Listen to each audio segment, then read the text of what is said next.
Hello, in this Python video we are going to look at overloading operators. So an operator is something like equals. It is something like, plus. These are operators. And if we were to try and add two classes together, that's not really going to work. But what we can do is overload an operator so we can provide specific functionality. So you could, add two classes together. You could take away two classes.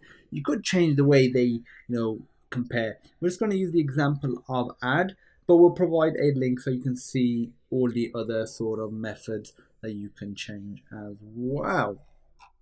So for this vehicle right here, we've got a speed value. We have a speed value. And we're going to overload a method. So we're going to put def underscore. Sort out the indentation. Def underscore add underscore. So that's the method for adding, so plus. And first of all, just put self, then comma, I'm just going to say other vehicle. So this will be the other vehicle, so like the other instance object. So we're not going to specifically pass this in, and we will just do return because we're going to return it to the point where we do the addition. And what we are going to return is essentially just you can do a bunch of things. So you could create a whole nother vehicle object. So you could do something like vehicle and return this object with the new value of speed, and you could pass it in to here. Yeah, you know what? Let's have a go at doing that. I was going to return a simple value, but let's make it a bit more complex. So I'm going to do self dot speed plus other vehicle dot speed, and that's it. So we've overloaded it and all errors have disappeared.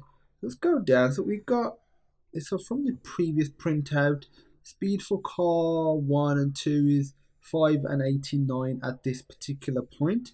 So if I created another car, so if I call this car 3, I could say car 1 plus car 2, so no errors. I could do print car 3 dot speed. So let's see what we get.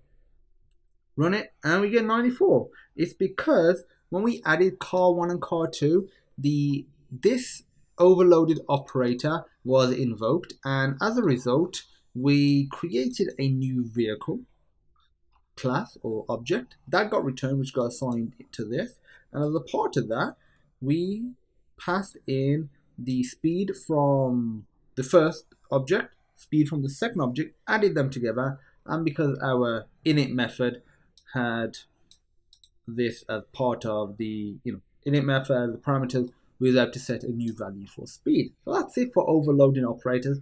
Honestly, there's not much more to it than that. Obviously, you can provide more functionality. Maybe the add-in, adds a lot more. Keeps track of a few things. Maybe it adds stuff to a dictionary. That's all fine. You can do whatever you want. But the core essence, we've covered that. Like I said, there'll be a link with the video that'll help you with all the other operators that you can overload as well. That's it. Thank you for watching, and I look forward to seeing you in the next video.